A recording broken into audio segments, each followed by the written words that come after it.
Salut à tous, donc je vous retrouve pour continuer les lecs. J'ai toujours pas le 30 mAh, mais c'est pas grave. Donc je vais continuer à tirer du câblage et à faire des saignées et à brancher tout ça. C'est parti.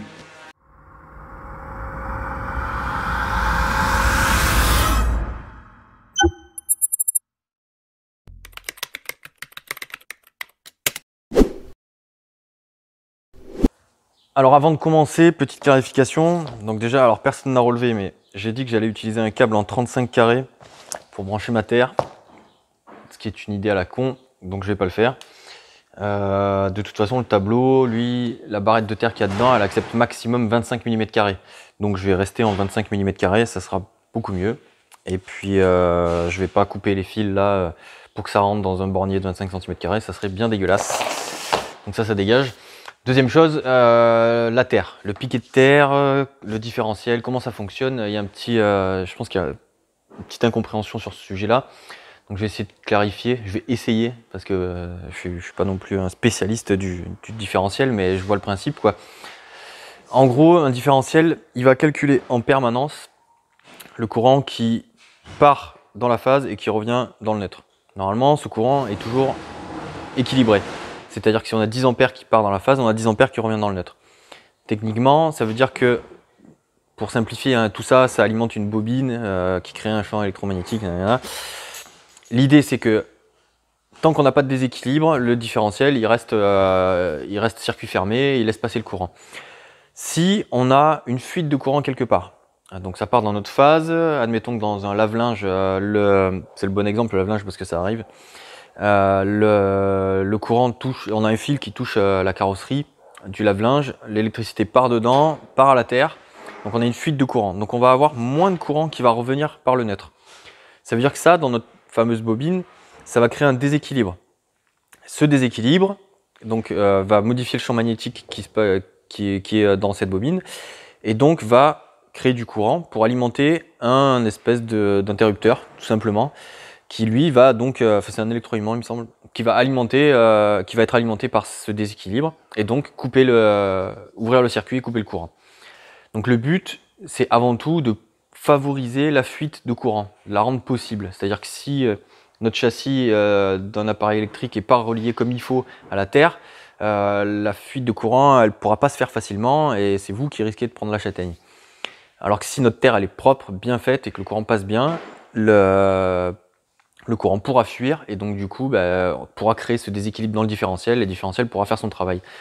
Donc le piquet de terre, c'est justement pour favoriser ça. Alors effectivement, c'est pas parfait, c'est dur avec un piquet de terre d'avoir le moins de résistance possible pour que le courant puisse fuir, mais quoi qu'il arrive, c'est mieux que rien. Ça, c'est évident. Dans une maison, la terre, on la teste avec un ohmmètre, voilà, on teste la résistance. Le but, c'est qu'elle soit minime, quoi, pour que le courant puisse... moins il y a de résistance, plus le courant passe facilement, quoi. Donc là, c'est ça que je vais essayer de favoriser en me reliant au châssis du véhicule et ensuite donc au piquet de terre pour partir à la terre. Donc voilà, je conseille de mettre un piquet de terre. Personne ne le fait, c'est clair, mais c'est ce qu'il faudrait. Et là, c'est ce que je vais faire. Je vais en mettre un pour que ce soit au top, quoi. Après, qu'il soit planté ou pas, après, voilà, c'est chacun prend ses risques, quoi. Donc voilà, c'est parti. Alors une autre petite précision, j'ai beaucoup de questions concernant le sectionneur photovoltaïque.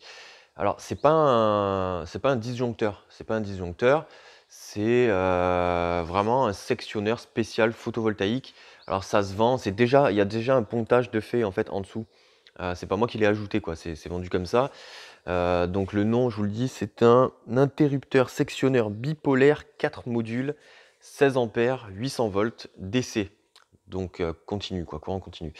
Le principe, c'est que donc dedans, il intègre un fusible de protection, donc, et il sert d'interrupteur, tout simplement, quoi. C'est-à-dire que si je veux déconnecter mes panneaux solaires, je bascule, c'est éteint. Si je veux les remettre, comme vous avez vu quand je l'ai mis en service, j'allume et ça fait comme un interrupteur, quoi. Et en plus, donc, il y a un fusible, ça intègre un fusible de 16 ampères. Donc 16 ampères, je vous vois venir, vous allez me dire c'est un peu faible. Mes panneaux, là, je suis avant le régulateur. Mes panneaux sont branchés en série parallèle, donc je vais avoir 2 fois l'intensité. Et là, mes panneaux font 7,80, donc 8, on va dire, donc 8 et 8, 16 ampères. Donc je suis pile poil. Si ça saute, eh ben, je le changerai et je mettrai un 20 ampères. A priori, là, j'ai eu des grosses journées de soleil dès la charge de la batterie, dès la première charge des batteries. Donc bon, normalement, si ça aurait dû sauter, ça serait déjà fait. Mais je réessayerai de toute façon quand je mettrai le frigo, quand je mettrai le lave-linge, je ferai une lessive, au moins je consommerai dans les batteries et là ça pourra charger fort et on verra bien à ce moment-là si ça disjoncte ou pas. Donc si le fusible saute, eh bien je le changerai, je mettrai un 20 ampères. Vous pouvez trouver ça chez les fournisseurs spécialisés électricité ou photovoltaïque. Je vais peut-être en mettre sur le site parce que je me rends compte que c'est difficile à trouver. Et puis moi j'ai le fournisseur, donc je vais vous le mettre sur le site en vente. Et d'ailleurs, j'en profite pour vous dire que tout ce que vous voyez en solaire dans le camion, ainsi que les pompes à eau, les fenêtres, ainsi qu'on a aussi des fenêtres dométiques, les dômes de toit, tout ça, vous pouvez tout retrouver sur notre site carapaceaménagement.com.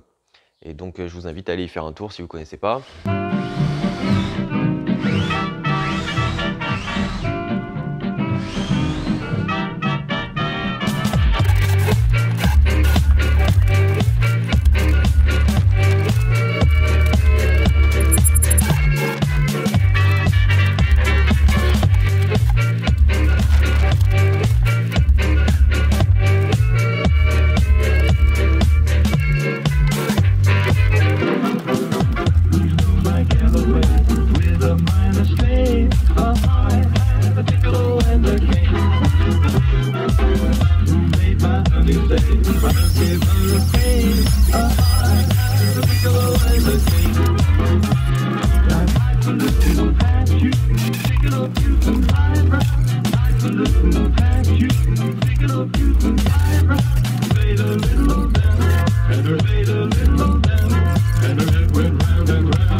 Bon, en fait, vous venez de louper un moment mémorable.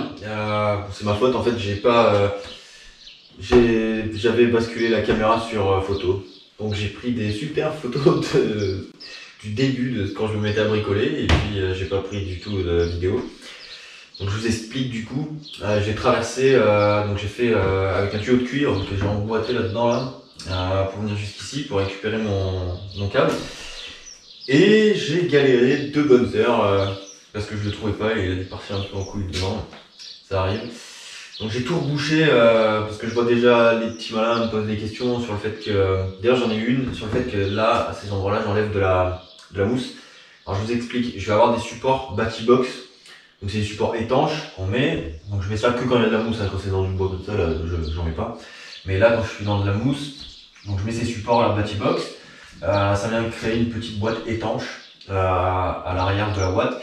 Et avant de mettre mes prises, tout ça, en fait, donc je mets ma boîte là, je fous de la mousse polyuréthane et là je flanque direct 2 vis de chaque côté pour fixer donc mon support. Donc la mousse gonfle et me remplit tous les espaces vides de polyuréthane, donc pour pas que j'ai d'humidité donc derrière les prises.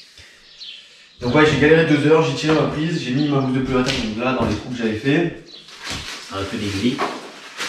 Alors, si vous faites paniquer, mettez un sac poubelle en dessous, quelque chose, parce que si ça se coule, que ça vient se coller au parquet, après vous allez être content.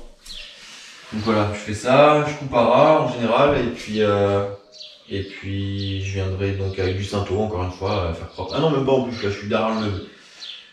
Donc je vais même pas m'emmerder. Donc voilà. Et donc mon câble est tiré, donc il passe là sous le plancher, il traverse là, et il revient ici, je sais pas si vous voyez là-bas. Donc il va être remonté avec cette prise qui va être là en bas au coin de la cloison. Donc voilà un circuit. Et de toute façon, vous allez pouvoir voir parce que j'en ai encore une du genre à faire là-bas pour remonter dans le hublot. C'est parti.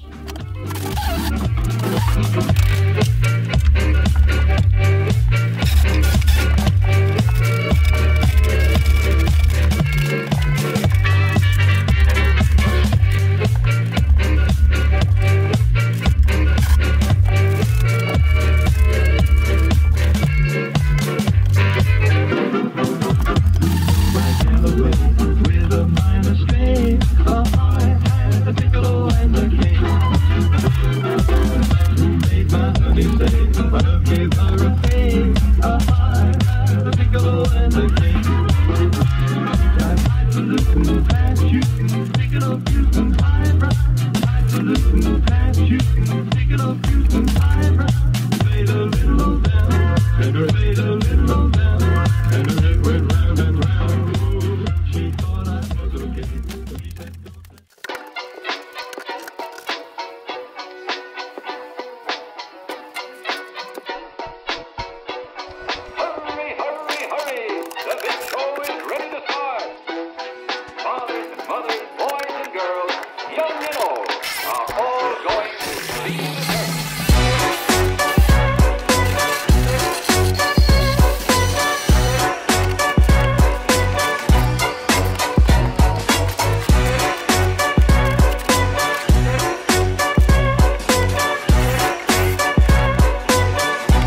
Welcome.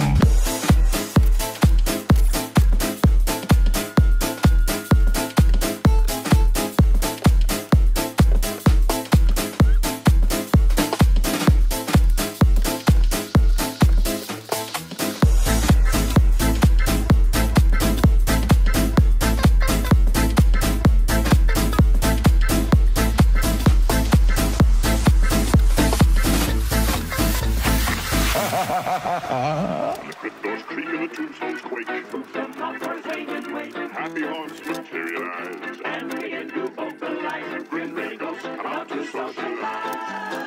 Now don't close your eyes and don't try to hide. Voilà qui termine cette vidéo. Donc je vous ai montré, j'ai posé une prise. Je fais pas les autres pour l'instant, je les ferai peut-être dans le week-end. Alors ce sera peut-être dans le début de la prochaine vidéo, ou sinon je pense que vous avez assez mangé des legs comme ça peut-être. Normalement semaine prochaine j'espère pouvoir attaquer l'eau. Faut que les commandes arrivent encore une fois. Donc j'espère que ça va arriver, comme ça je pourrai vous montrer donc tout le système d'eau. Et puis dans la foulée je ferai le gaz, donc peut-être la semaine d'après ou peut-être en fin de semaine prochaine. Donc voilà, là l'élec est tiré à 90%, il me reste quelques prises à mettre en place. Donc ici vous voyez j'ai un interrupteur, là je vais avoir 2 prises. Je les ai pas mises parce que ça va aller sur cette paroi là. J'attends encore de passer mon eau et mon gaz pour pouvoir refermer mes parois et pouvoir continuer donc l'aménagement. Mais donc là je finis la partie technique et on verra ça plus tard. Donc j'espère que cette vidéo vous a plu. N'hésitez pas à vous abonner donc à la chaîne YouTube si ce n'est pas fait et à aller voir sur notre compte Instagram, Facebook. N'hésitez pas à poser des questions si vous en avez. J'espère avoir répondu à vos questions de la semaine dernière. Et puis je vous dis à bientôt. Salut!